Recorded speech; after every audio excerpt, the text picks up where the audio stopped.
early 2026, millions of pages of official government documents were released to the public. They were not leaked. They were not anonymous. They were released by the United States Department of Justice. What followed was not a single revelation, but a global reaction. Quiet resignations, internal investigations, public discomfort, and renewed distrust in institutions.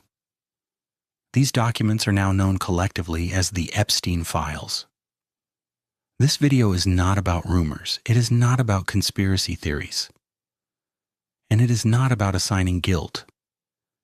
It is about what the Epstein Files actually are, what they reveal, and why people across the world interpret them so differently.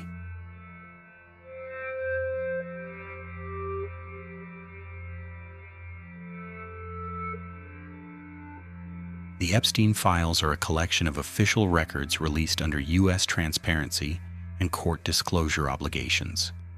They include court filings, financial records, flight logs, emails, contact books, administrative memos. These materials were gathered over decades during investigations into Jeffrey Epstein and related entities.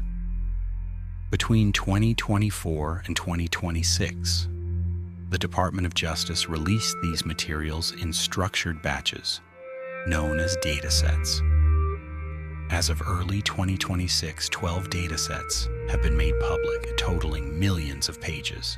There is no single Epstein Files PDF. The files exist as thousands of individual documents, many of them partially redacted. Why were the files released? After Epstein's death in 2019, criminal prosecution against him ended, but public questions did not. Why was he able to operate for decades? Why were warnings ignored? Why did institutions hesitate? Journalists, victims' advocates, and lawmakers pushed for transparency. The files were released not to provide closure, but to allow the public to examine institutional behavior.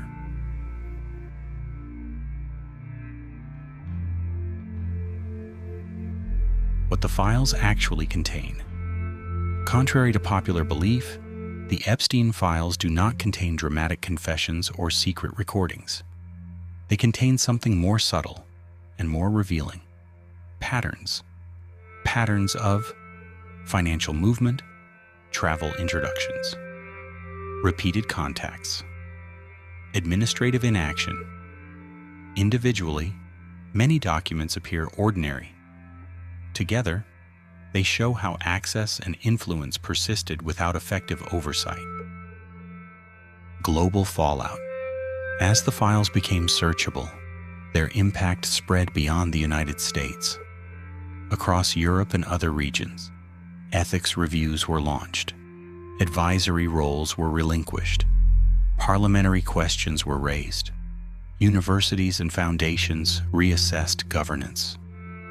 In most cases, no criminal allegations were made, but reputational consequences followed. The fallout was not explosive. It was procedural, and that made it significant.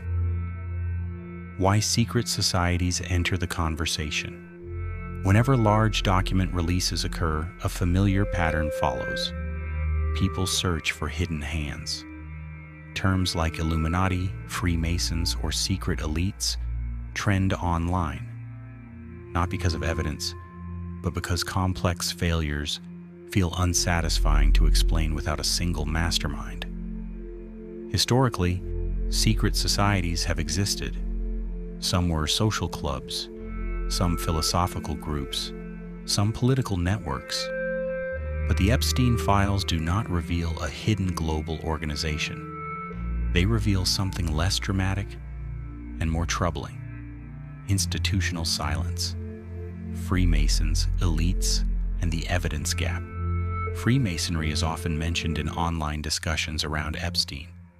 Historically, Freemasonry has been a fraternal organization a civic network, a social structure for elites in earlier centuries. Membership records exist, lodges exist, archives exist. What does not exist is documentary evidence showing Freemasonry operating as a criminal coordination network in the Epstein case. The Epstein Files reference individual actions, not organizational commands. This distinction matters. When evidence is absent, symbolism often takes its place. Religious and moral interpretations, including Islamic perspective. Across cultures, major scandals are often interpreted through moral frameworks. In Islamic ethical thought, the Epstein case is frequently discussed not as a conspiracy, but as a failure of accountability. Islamic teachings emphasize responsibility of authority, protection of the vulnerable, moral restraint on power. From this perspective, the Epstein Files do not prove the existence of a hidden cult. They illustrate what happens when wealth and influence operate without ethical boundaries. Similar interpretations exist in Christianity, Judaism, and secular philosophy. The shared concern is not secrecy, but impunity. Why the internet turns data into conspiracy. The Epstein Files were released as raw data, millions of pages, minimal explanation, little narrative guidance. This creates a vacuum. Algorithms reward certainty, social media rewards outrage, complex explanations lose to simple stories. Conspiracy theories thrive not because people are irrational, but because institutions failed to explain themselves for decades. The Epstein Files did not expose a secret society. They exposed systemic hesitation, fragmented oversight, and moral collapse. What happens next? As of 2026, no new criminal charges have emerged. More institutional reviews are ongoing. Additional datasets may still be released. The long-term impact will likely be policy reform. Governance changes historical accountability. This case will be studied not as a crime story, but as a case study in power and failure. Final thoughts. The Epstein Files are unsettling, not because of what they accuse, but because of what they reveal.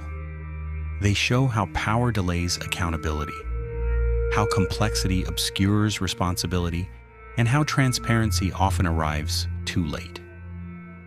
If you're looking for the actual Epstein Files documents, rely only on official sources. Avoid sensational claims. Avoid fake downloads. We've linked a verified access guide in the description. Thank you for watching. Subscribe for future documentary explainers focused on facts, not fear.